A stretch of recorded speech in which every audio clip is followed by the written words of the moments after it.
Bills make me wanna shout. Kick your heels up and shout. Throw your hands up and shout. Throw your head back and shout. Come on now, the Bills are making it happen now. Stand up now, come on and shout. Yeah, yeah, yeah, yeah. Say you will. Shout it right now, baby. Say you will. Come on, come on. Say you will. Come on and shout. Say you will. Yeah. Buffalo's happening now. We're on the move now. The Bills are happening now. They're making it happen now. You got the spirit, a lot of spirit, yeah. You got the spirit. Just watch it happen now. Hey,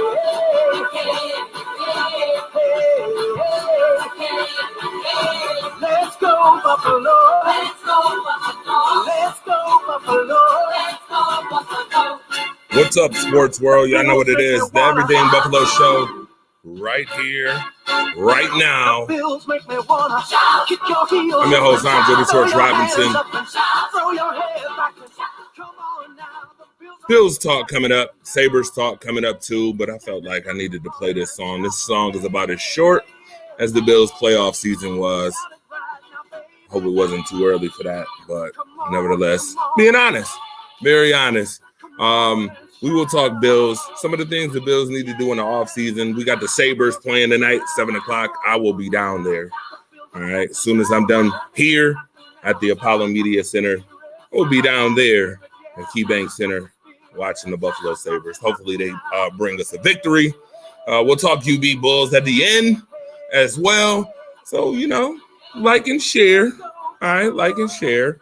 I'll be sharing too. And get ready, because we got some things to talk about. We got Bills talk to talk about, all right? So let the music play. The Bills make me wanna shout. Kick your heels up and shout. Throw your hands up and shout. Throw your head back and shout. Come on now, the Bills are making it happen now. Stand up now, come on and shout. Yeah, yeah, yeah, yeah. Say you will. Shout it right now, baby. Say you will. Come on, come on. Say you will. Come on and shout. Say you will. Yeah. Buffalo's happening now. We're on the move now. The Bills are happening now. They're making it happen now. You got the spirit, a lot of spirit, yeah. You got the spirit. Just watch it happen now. Hey,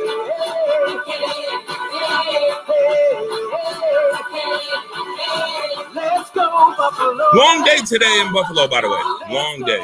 Long work day. The Bills make me wanna.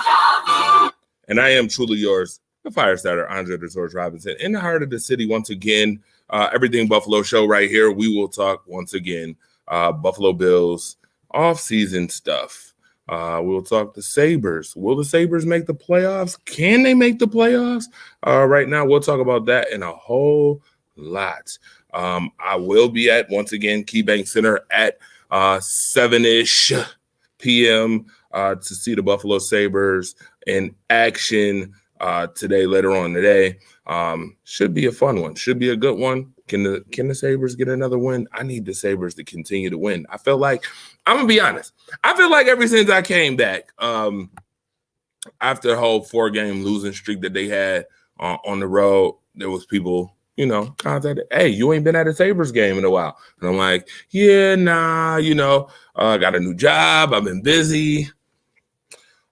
So come back and my guy Ryan Miller's getting his jersey retired. My guy Miller time. Phenomenal atmosphere that night too. And the Sabres been winning pretty much ever since. I know they lost the overtime game or a shootout to the Wild, but that doesn't count really in regulation. I mean, they still got a point, right? So they haven't lost in regulation in the last 7 games, which I'm very excited about. Very excited about, since I've been at KeyBank Center. So I'm very excited about that. Hopefully, I could be a lucky charm again tonight. I just wanted to put that out there. Not sounding cocky or nothing, but just wanted to put that out there. Felt good to come back and, Coach Don Granato was like, hey, I ain't seen you in a while. It's good to be, good to be missed and paid attention to. But speaking of which,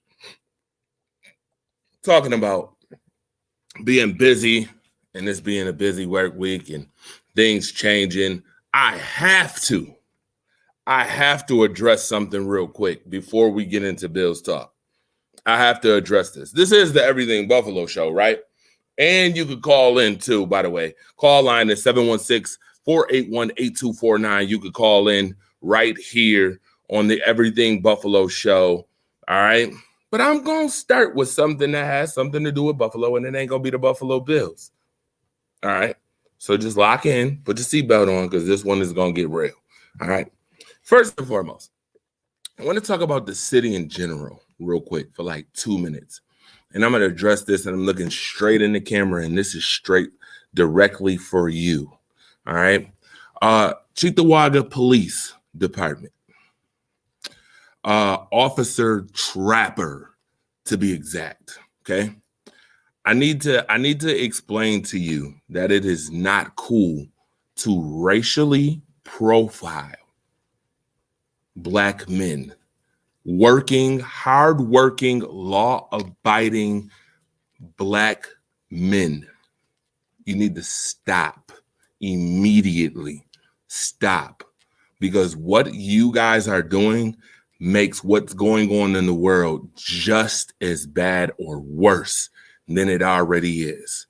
It is a bad situation when you literally know that a person does not fit the description of someone you are looking for, and you still profile them and ask them questions about warrants or anything else, especially at a person's place of employment. You guys need to stop that immediately. It is harassment. It's not cool whatsoever. I don't care what joke you wanted to make of it, whatever the case may be. The prejudicial, racist, racial profiling that you guys are doing is disturbing, and it's appalling, and it should stop immediately. This is your warning from me directly to you. Because see, people like me go on the media and then expose you for who you are real quick. And I have no problem doing it, because people like me are tired of people like you doing things that you shouldn't do to people like me and others. Okay? Stop the nonsense. All right? Directly for Officer Trapper, by the way, Cheektowaga Police Department. Stop it. All right? Now, with that being said, I had to get that out the way, because I'm tired of folks playing around like it's a joke, playing with real, genuine, grown men. I don't care if they black, white, purple, blue, yellow, orange. If they're good people and you know they don't fit the description of such and such and such, but yet you still somehow want to will your power around the badge, the power that be with the badge and uniform, and you still want to do things that you just shouldn't do, I'm going to call you out for it. I'm just going to call you out for it. Point blank, period. Right here. I have no problem doing it. And if anybody got problems or any questions, you feel free. Bang my line. 716-481-8249. All right. Just had to start off the show with that, because this is the Everything Buffalo show, right? Where we get intimate, we able to talk and have a good old time. But I wanted to make sure I put that out there directly for you, Officer Trapper. Thank you very kindly. And hopefully you'll never, ever, ever disrespect me in my place of employment again by racially profiling me. Understand that? Clear? Good. I'm glad we clear. I hope everybody else that's tuned in right now. Shout out to Jay Renai. Shout out to Craig. Shout out to Dalton, Mikey, and everybody else that's tuned in. Officially get an understanding that I, nor Rise Up Family, puts up with racial profiling at all. All right. Now, that being said, let's talk some Bills, right? So, with that being said, the Buffalo Bills, right, ended their season early. I told you it was real quick, like the Bills theme song was quick. The Bills' playoff season was real quick too. All right. Miami Dolphins game where they barely won. And then the dose of reality that they got from the Cincinnati Bengals. Now, a lot of people will say, hey, well, they were injured, this, that, and the third. Well, I got a lot of questions to ask too, regardless if they were injured or not. I think every team is not 100% or under 100% when it comes to the playoffs. So I kind of don't give that excuse for the Buffalo Bills, especially being that you were Super Bowl contenders because of the fact that you had so much depth on your team. I can't give you that I can't give you that excuse. No moral victories, right? No moral victories is the motto here, right? Good vibes. What up, Jason? I see you, my bro. I see you. Cassandra, I see you too. Robert Leader, what's up? The wheelbarrow had a flat. Yeah, we will talk about that later on too. Live at KeyBank Center. We will talk about that later on because I'll be throwing another one of these joints later on. Now, with that in mind, the Buffalo Bills. A lot of questions to be asked after the 27-10 loss, right? A lot of questions to be asked. So, an article coming up. Shout out to the Challenger Community News. That's right across the street from where we are right now, located again on Jefferson Avenue. Shout out to them. 5+ years of journalism for Challenger Community News, and it's been a phenomenal ride this whole time. Hopefully we have 10 times 5 more years of phenomenal journalism with Challenger Community News. But if you have not read the Rise Up Right articles, make sure you do that tomorrow. All right.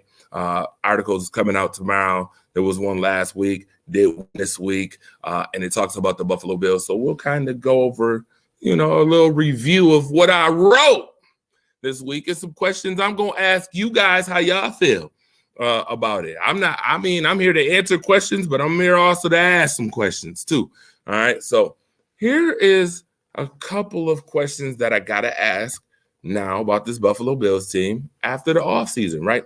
So we know that the Buffalo Bills, number one, big conversation is, should the Bills re-sign Tremaine Edmunds? That's one of the first ones, all right? It's one of the first questions that comes to mind when you talk about this team, all right? One of the first ones. I like the comments. Glad I had a chance to meet you and talk with you. Absolutely. That ain't the last time you're going to see me. We're going to meet up again. So, Tremaine Edmunds. Should the Buffalo Bills re-sign Tremaine Edmunds? Okay. Well, I will say this. Tremaine Edmunds has been on the Buffalo Bills Mafia, Bills Fanatics radar for the longest. Sometimes you feel like a nut, sometimes you don't. Almond Joy's got nuts, Mounds don't. That commercial would literally explain how you guys feel about Tremaine Edmunds. Sometimes he's really good, and sometimes you get upset with him. Some of the things that Tremaine Edmunds has worked on, I definitely will say is, being in coverage. One of the things that everybody was upset with Tremaine Edmunds about in the beginning was that he wasn't a cover guy and that they didn't feel like he was a real Mike and that he should have played Sam. And I thought, I'm going to be honest with you, I thought that he should have played Sam as well, being that was his natural position in college, being a Sam and not a Mike. But the Bills play a 4-2-5 defense. We all know who the hybrid linebacker is on the Bills team, right? We all know who the starting hybrid linebacker is. If you know, put in the comment section or you could call. I would love to know. I'm going to see how many Bills fans today know they Bills stuff. All right.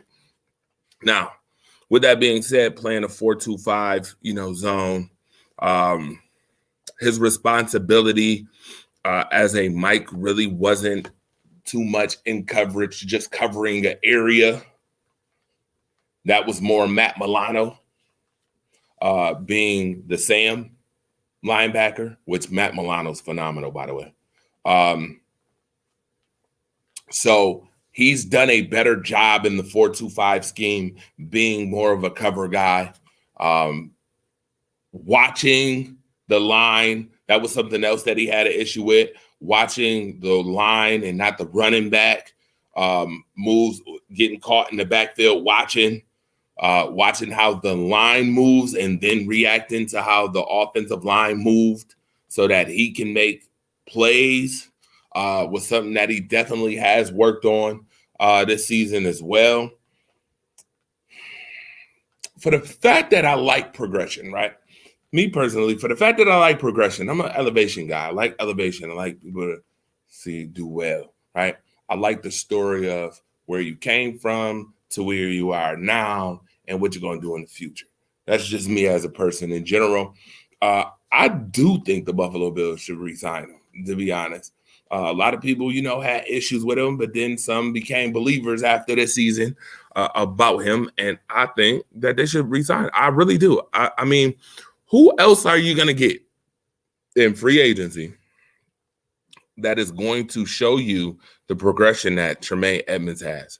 I mean, remember, Tremaine Edmunds came into the league as a 19-year-old kid, right? And now he's become one of the better middle linebackers in the league, right? So just personally, off of what I've seen, I'm re-signing him because I don't want anybody else to re-sign this guy. We all know what happens when the Bills take for granted certain players. They end up going to other teams, and then they end up doing better, or they end up winning the championship. Why? Because we weren't patient enough, right? Because we weren't patient enough. And I think these are one of the things that the Bills need to be patient about. I don't feel like he's a project anymore. I think that he's a asset that you need to put value into, right? And I get it, the whole Roquan Smith situation with his signing. Like, how do you sign Tremaine Edmunds when Roquan Smith just got all this money? We can't pay Tremaine Edmunds that. Well, Tremaine Edmunds ain't Roquan Smith first and foremost. Let's be clear on that, all right? As much as I like Tremaine Edmunds, as much as I give him props for this season, he's not Roquan Smith. So let's not even put him in the same boat or category as Roquan Smith, that you even have to pay this guy, Roquan Smith, money, okay? Because the minute that gets out, then it leaks and it travels, and you'd be surprised on who's watching and who ain't watching what's going on in social media or what's being said by folks. You'd be surprised, okay? So if I'm the Buffalo Bills, I'm re-signing him, definitely, because he's an anchor to your defense, right? So that's my first thing. Again, and you guys can, once again, like I said, you can put your comments in the comment section or call in 716-481-8249 if you have any issues with what I'm saying, or you want to call in and speak your piece and give us your thoughts. Come on and do so. All right. Second question that I got is Trey White trade bait? Is Trey White trade bait? Is he trade bait? Trade bait would be, a guy who's interesting enough to trade that you might get something positive back in return or more return for what you're trading, right? So Trey White obviously just came off an injury last season, didn't play majority of this season, came in late. We expected a couple things from Trey White. We expected him to, take his bumps early because, again, coming off the injury that he had isn't easy, right? It's not an easy injury to come back from. It's not an easy injury to just hop like a bunny and be like, hey, man, I'm back fully, right? I think in the couple of games that I've seen Trey White play, we've seen him get beat a couple times, and that's fine. But we also seen him stick to the script and play hard. We did see him play hard. We did see him make some plays in the season, during the season. Now, do you put it on my Libra scale whether those plays were good enough compared to him getting, beat a couple of times? Do you take that? Do you take that sample size that you guys got from this season and say, hey, you know what, maybe it's time to move on? Or do you take it and say, okay, maybe we should keep and invest in Trey White? Well, my response to that is, okay, you had Kaiir Elam, who's played pretty good, right? Christian Benford, who I'm hearing that they want to move to safety right now, right? Dane Jackson, I'm not sold on Dane Jackson, who's another guy you're going to have to look into in the offseason. I'm not sold on Dane Jackson at all. Dane Jackson does not turn around for the football, which is a problem. It's a problem, all right? When you in position but can't make plays because your head not in position, but you in position, that's an issue, all right? We've seen that a lot this season. Not really sold on him fully. For that reason, I'm not getting rid of Trey White. I'm not trading him. I get it, trade bait. You might be able to go get another pick in a draft, or maybe you can get an offensive lineman, or maybe you can, and just maybes, ifs and buts. Was candy and nuts we be eating all day long.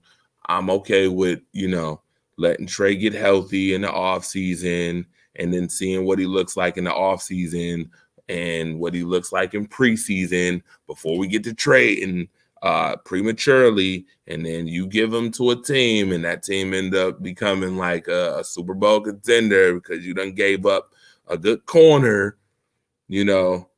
that you couldn't replace, you called yourself trying to get better for, and then you get burned in the process. So I'm okay with keeping Trey. I'm all right with keeping him. Wayne, what's up, my guy? What's up? You can call in too. Once again, 716-481-8249. Everything Buffalo Show. I am the fire starter, obviously. Talking this Buffalo stuff before we actually get live downtown at KeyBank Center for the Sabres game tonight. All right. So I'm willing to keep Trey. I'm willing to keep him. Why not? Right. Okay. With that being said, we will address that later on. Jay Renard is so funny. Sending me stuff during the show.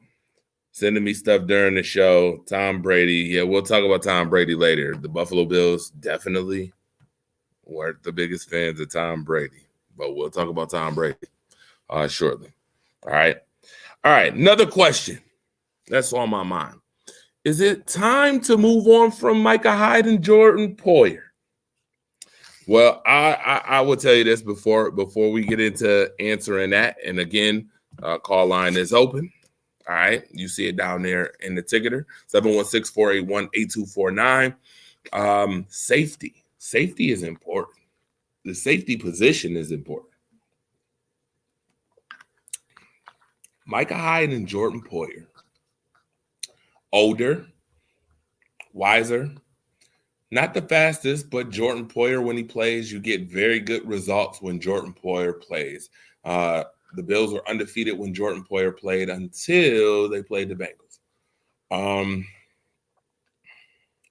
Jordan Poyer definitely has the numbers to say he's one of the better safeties in the league for sure. And this is without Micah Hyde this year. Even with Micah Hyde, he had really good numbers too. I think they both definitely complement each other because there's a lot more that Jordan Poyer can do when Micah Hyde's in the game. But the older factor comes into play, right? The money factor comes into play, right? And obviously, this is a developmental league, right? You either got to get better and younger, or you get older and worn out, right?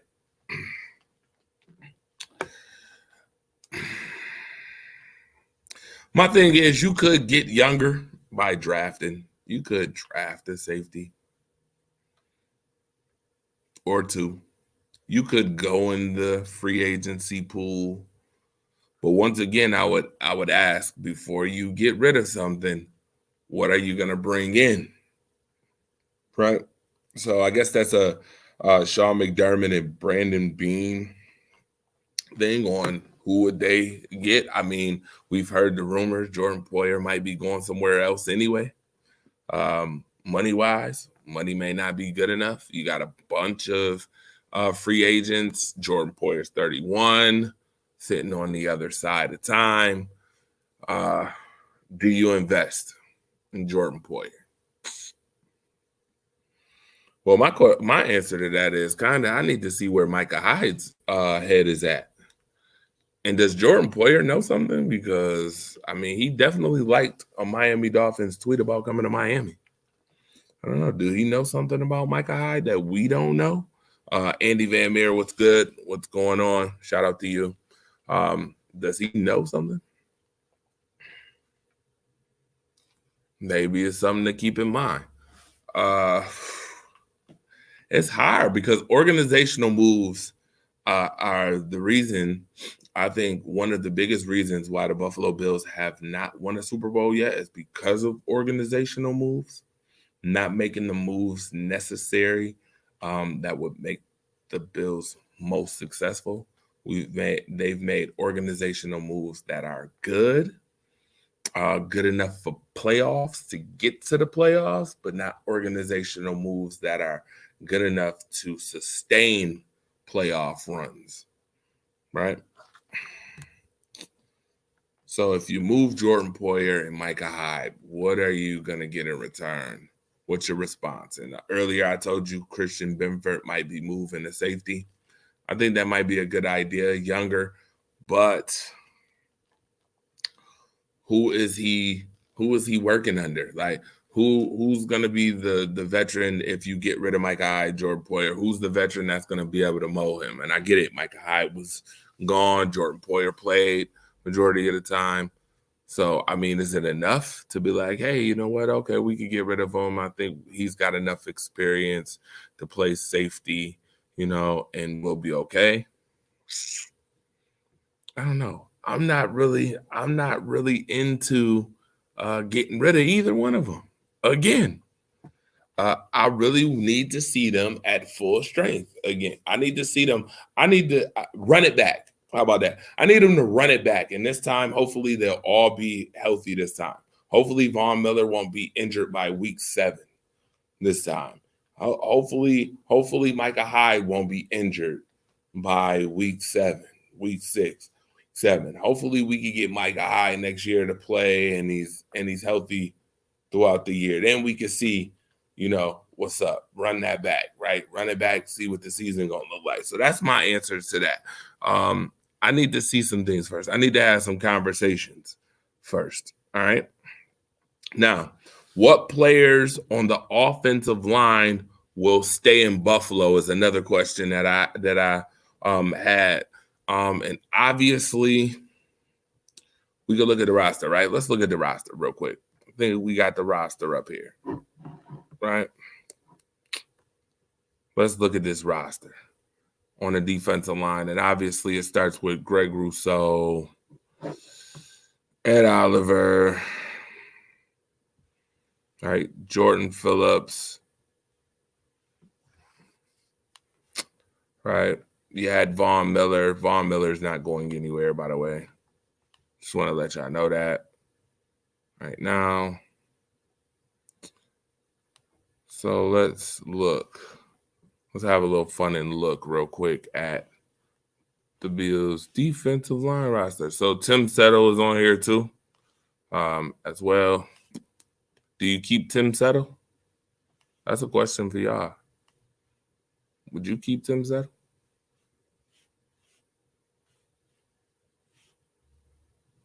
I mean, if you wouldn't keep him, then, I mean, so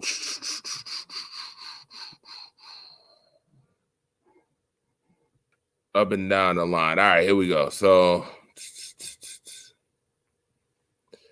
AJ Epinesa, probably gone. All right, he's probably gone. AJ Epinesa, right? See who else we got on here. Psst. Who else will be a lucky contestant? All right. Ed Oliver, obviously, you're keeping Ed Oliver. All right.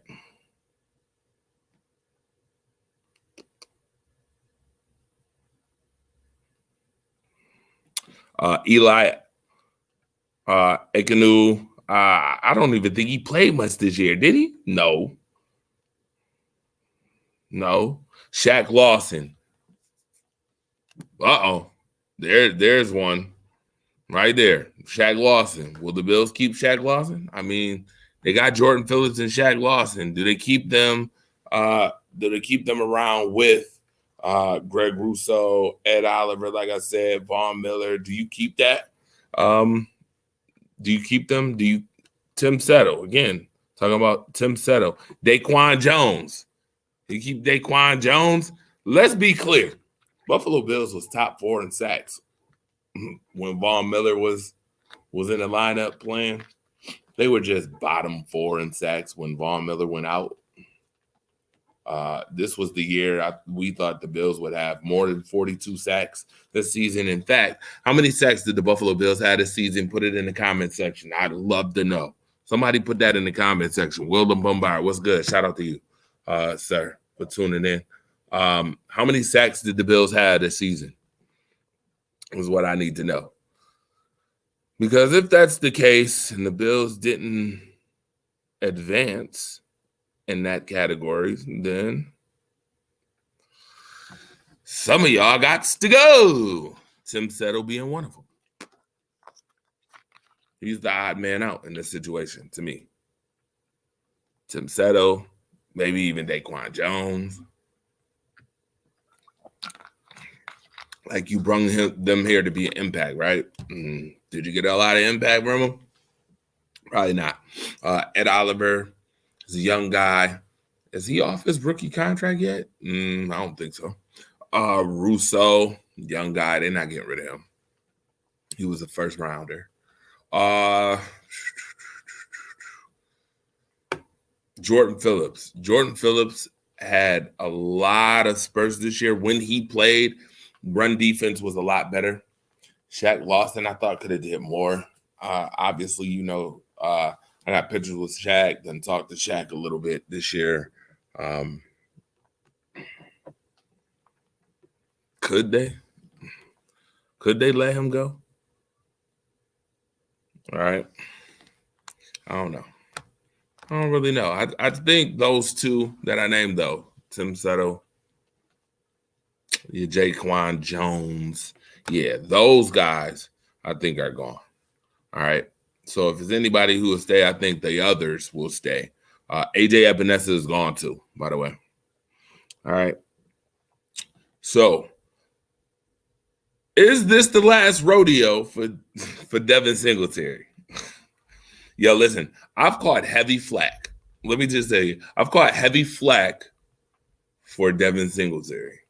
I remember in the very beginning, I thought, if Devin Singletary get more carries, he'd be 1,000-yard back. But then, I had some conversations, and he's not a big enough back, durable enough back to be a workhorse back. So you're never really going to see 1,000 yards come from this guy unless he get 200 plus carries. I mean, he averaged about 5 yards a carry, but unless he get 200 carries plus a season, he probably ain't cracking 1,000 yards ever, right? So is he the guy that you want? Is he the guy that you need? A lot of people would say no. I'm also amiss to say no with the fumbling issues that he's had in past, plus the fact that you can't run him on 3rd and 1s, 3rd and 2s for some reason late in games, because I watched that a lot too, where Buffalo couldn't pick up first downs by running the football on 3rd and 1 and 2, and Josh Allen ended up throwing bombs, 30, 40-yard bombs on 3rd and 2, or he has to throw the ball because they can't get 2 yards on 3rd and 2.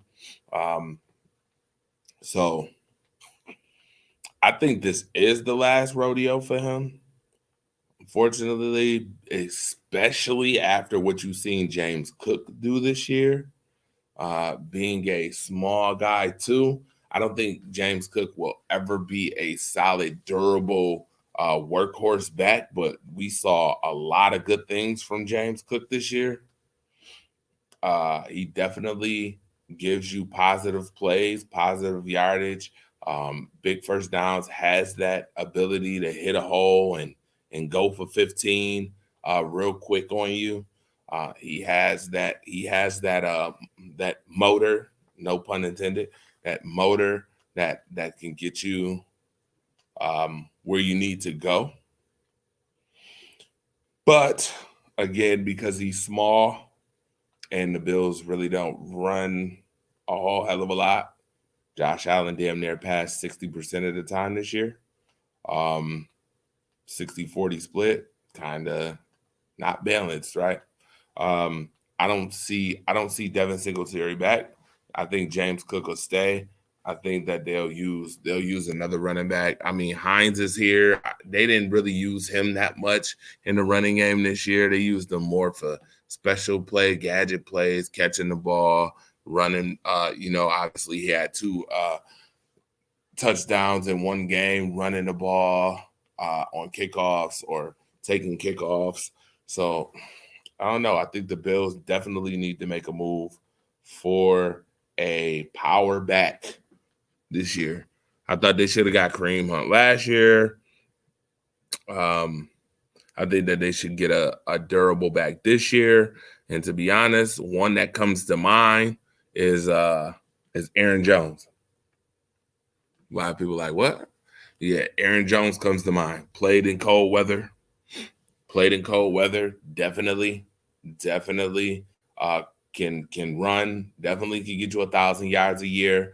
Has that ability. Definitely can hit the hole very well. Has that ability to do so.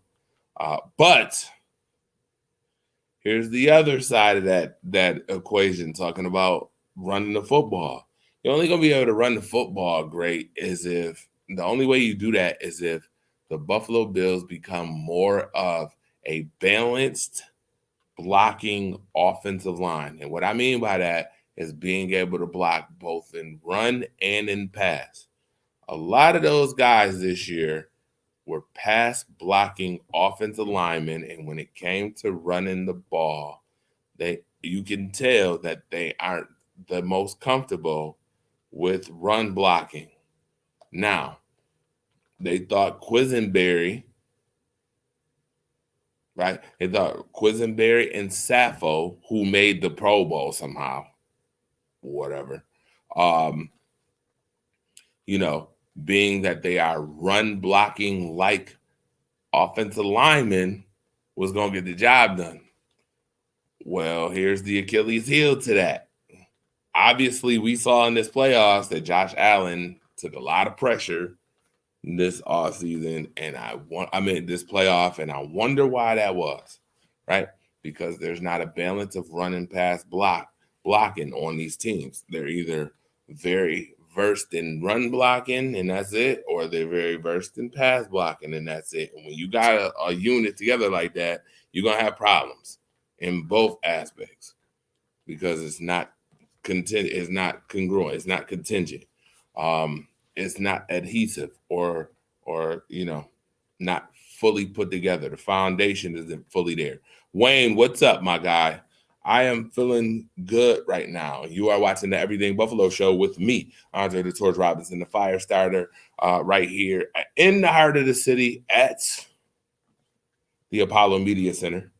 All right. Right here across from, shout out to Challenger News. All right. Right here where we do what we do. Later on, once again, we will be at KeyBank Center for the Sabres game tonight. Interested in that too. But we are talking Buffalo Bills. Some questions we got to get to in the off-season time to ask some of these questions. And here's some of the questions that I had, concerns, things of that nature when it comes to these Buffalo Bills. And you can read this article tomorrow in the Challenger newspaper, by the way. Go grab one. It don't cost you nothing. All right. Connie, hey, what's going on? Ashley, what's up? Shout out to you too. Definitely. Wayne said, I don't like who the Bills scout and draft on mid to late rounds. Oh yeah, I can understand that. I can totally understand that. Well, here's my question to you. Who should the Bills draft, or what position should the Bills draft in mid to late rounds this year? All right. You could call in and specify on that too if you want. 716-481-8249 right in the ticketer. That's where the call line is. Bang the line. Bang my line. All right. Now, speaking of scouts, I gotta shout out this guy, Jay Andre, my guy, scouting, wrestling connoisseur right here. All right. Shout out to AEWT. All right. Doing a thing over there. Everything Buffalo, right? AEWT. All right. All Elite Wrestling Talk. Over here. Jay Andre Frederick in the building. All right. So let's talk about second contracts, right? Second contracts. Okay. Is Dawson Knox a second contract tight end? Honestly, I think he's not utilized enough. So he gives off the notion that you probably wouldn't sign him to a big deal second contract. Even though I think I could have swore they already signed Dawson Knox though. But is he really a second contract tight end? I don't think they utilize him enough. And the reason why I say that is because the Buffalo Bills are so used to playing in shotgun formation. Hike it to Josh Allen in the shotgun. Typical typical offense in which half the time, because the offensive line, like I just told you earlier, wasn't adhesive. Dawson Knox got a block. Dawson Knox got a chip. Okay. Dawson Knox got a chip. He got to chip defenders and then try to run routes maybe if he got enough time. And you ain't got a solid offensive line. You're tight end not really getting a whole lot of opportunity. So with that being said, I would say no unless they fix the offensive line, which I hope they actually do, because it gets to my next question, which is, will the Bills draft the offensive line in the first round? Hopefully they better. That better be the first thing they do. Is draft an offensive lineman. Got to. I stress that this offensive lineman has to be able to run and pass block at a high rate. Legitimately. I stress it. O-line and a tall possession receiver with good hands off, they exist. Not exactly, but he'll get one, say Wayne. Possession receiver. Yeah,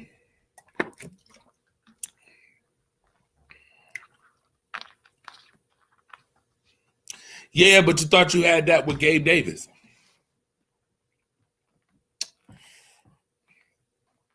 I mean, do you move Gabe Davis to the slot? I'm almost a miss. Well, you know what? Gabe Davis ain't got enough weight on him to play tight end, to be honest. But I wouldn't be amiss to slide him in the slot and maybe get you a tall possession receiver. But who would you get? I mean, Jamison Crowder, you got him. I hope you're not wasting him, right? You paid him.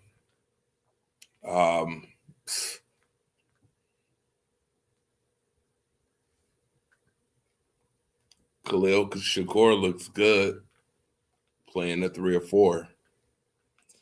Isaiah McKenzie has definitely been disappointing. Can't play him at the 2. John Brown Do you really give him another opportunity to play the two? John Brown? I mean, you went and got John Brown too. You got Cole Beasley, right? You got those guys. I don't know. Do you give John Brown a shot? Because the Bills ain't got a whole lot of money to be playing with, right? They do not have a whole bunch of money to be playing with, as we know.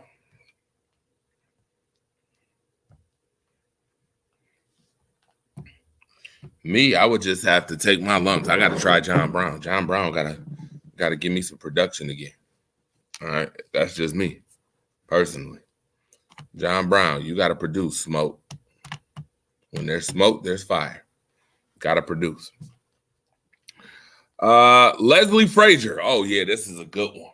Whew, this is a good one. This is a good one, and then I'm gonna save the rest because I got to talk some Sabres. Is Leslie Frazier on the hot seat? Oh boy. Youch. 716-481-8249 is the number. Everything Buffalo Show right here. Oh, by the way, if you don't know, now you know. Let me put this out there real fast. And this show is definitely brought to you by Buffalo Pro Cleaning. All right. Definitely sponsored by Buffalo Pro Cleaning. Shout out to Tawan Slaughter. Phenomenal job that she does. All right. And you can call her too. If you need them lockers cleaned out. All right. You need your facility cleaned out. Because your team is not in the playoffs anymore. You can call her right here. 716-575-9112. All right. Buffalo Cleaning Pro. Might even get a 30% discount. But you got the discount, see? Y'all took too long. You gotta call. You gotta call in advance. I mean, some of y'all teams was already out by January 10th. All right. But nevertheless, call Buffalo Cleaning Pro. Tawan Slaughter, 575-9112, area code 716, of course. All right. Leslie Frazier. Is it time to clean out his locker? I don't know about that. I hear a lot of people talk. A lot of people talk a lot of junk. A lot of junk about Leslie Frazier. Wow. I'm like, well, talk junk about a guy who's just held down your defense to be top 5 defense every year, injury prone or not, right? And this year, I mean, you had hella injuries on the defense. I mean, Jordan Poyer was injured at one point. Mike Hyde definitely went out. Von Miller went out. I mean, you had injuries at the defensive lineman position. Good God almighty. Trey White was out majority of the season, and he still gave you a top 5 defense, and you guys are mad. Oh, it's time to let him go. I guess I get it. Because the playoffs, sometimes in the playoffs, he has had his moments, right? He's definitely had his moments in the playoffs. We ain't going to talk about the AFC Championship game. They lost 38-24, or the divisional, they lost to Kansas City either when they gave up 42 points and then lost the game in 13 seconds. Well, allowed the Chiefs to tie up the game in 13 seconds. But I will specify this. Those last 2 minutes and in overtime, that's all Sean McDermott. I'll specify that right now. Okay. Those moments that you see late in games, that is Sean McDermott. Sean McDermott has the last say in those moments. Okay. So don't blame it all on Leslie Frazier. You got to spread some of that to Sean McDermott as well. Right? Because Sean McDermott is the defensive-minded coach. All right. And matter of fact, he was the last defensive-minded coach in those playoffs during the divisional. And we just saw Cincinnati smoke their boots. So, now, again, a healthy defense. Are we having this conversation about Leslie Frazier if that defense was solid? My answer to that is probably not. If your answer is probably not, then you probably shouldn't put him on the hot seat yet. But regardless, Wayne brings up a really good point. This probably is his last season regardless, right? Because at some point, you can't continue to keep putting up top 5 defenses. I don't give a damn who you play, okay? There's still the NFL, in which this is a professional football league, and not get some type of consideration at some point, right? I will talk about another black coordinator who should be getting hella consideration. We'll talk about him later too on the show later on tonight. All right. Now, I'm against the whole Leslie Frazier thing. Unless you bring in a guy like Jim Schwartz or somebody, I'm against the Leslie Frazier thing. All right. Now, next time we talk about the Bills, we'll talk about Ken Dorsey too. All right. Should he be on the hot seat? We'll talk about Stephon Diggs and all that nonsense that we've been hearing about Stephon Diggs requesting a trade and blah, blah, blah. We'll talk about it. We'll talk about why Josh Allen next week didn't, join the Pro Bowl and decided to join the Pebble Beach Pro-Am tournament, which we'll talk about that as well. And Roger Saffold, you did not deserve to be in the Pro Bowl. I'm sorry. No offense. I don't know where they got that from, that you deserve to be in the Pro Bowl. I'm lost. I'm still trying to figure that out. All right. Now, Buffalo Sabres talk. Let's talk Sabres real quick. Sabres definitely been climbing their way to the Atlantic Division. They are 4th currently in the division right now. Sabres haven't lost a game in regulation since. Do anybody know? Anybody? Take a wild guess. I said it earlier, but take a wild guess on when the last regulation loss came for the Buffalo Sabres. I'll let you ponder on that before I tell you. But those 7 games, I tell you, they've got a win streak of 5 wins. They had a win streak, 5-game winning streak, sandwiched by an overtime loss in the beginning. Before I ain't telling you the date, but they lost to the Blackhawks in overtime, and then just recently lost to the Wild in a shootout, which is in regulation, by the way. Still got a point off of that and a point off of the overtime loss too. So they have not lost in regulation in 7 games, which is really good. Now, as everybody knows, this is Black History Month right here. It's also the month of love right here. Now, can the Sabres in the month of love and Black History Month get out to a good start on this month, because it's super important. The Buffalo Sabres being in 4th place, they do have a chance to make the playoffs if, and shout out to Antonio, by the way, shout out to Mr. Wheeler in the house, if they can continue to play at a very high level. All right. Their home game, their home schedule this season is very sporadic. So they play tonight, right? And the next home game is 10 days from now. Next home game is on the 11th. They face Calgary on the 11th. And then 10 days from that, on the 21st, they play the Toronto Maple Leafs. Tonight, they play the Carolina Hurricanes. All right. Tonight, they will be playing the Carolina Hurricanes coming up, matter of fact, in about 5 minutes, in which is the reason why we about to get up out of here. All right. Now, can the Sabres make a push? All right. Can they make the playoff push in February? Can they get it done? I think they can. I really do. I think they can get it done. Well, now, before I go, shout out to Jamestown native Nick Sirianni for making the Super Bowl.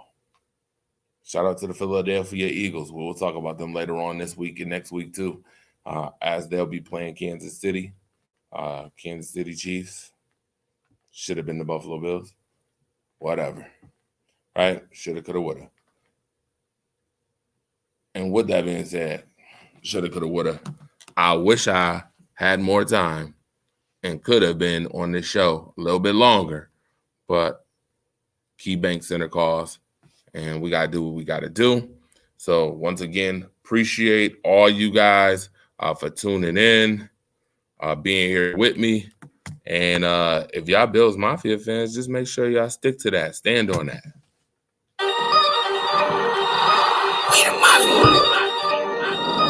We the Mafia. We the Mafia. We the Mafia. We the Mafia. We the Mafia. We the Mafia, Bills Mafia, Bills Mafia. We the Mafia, Bills Mafia, Bills Mafia. We the Mafia, Bills Mafia, Bills Mafia. We the Mafia, Bills Mafia, Bills Mafia. You know who the beats in the AFC East. We gon' grind this thing out for 17 weeks. Yeah. You hating on the Bills, then you way off. Talking cheap, meet us in the playoffs. Game day, you know we going off. Got your team captain shaking at the coin toss. We say Mafia, that means family to me. Cause we stand with the team, best fans in the league. Bills Mafia, Bills Mafia, Bills Mafia, Bills Mafia, we the Mafia, Bills Mafia, Bills Mafia, we the Mafia, Bills Mafia, Bills Mafia, we the Mafia.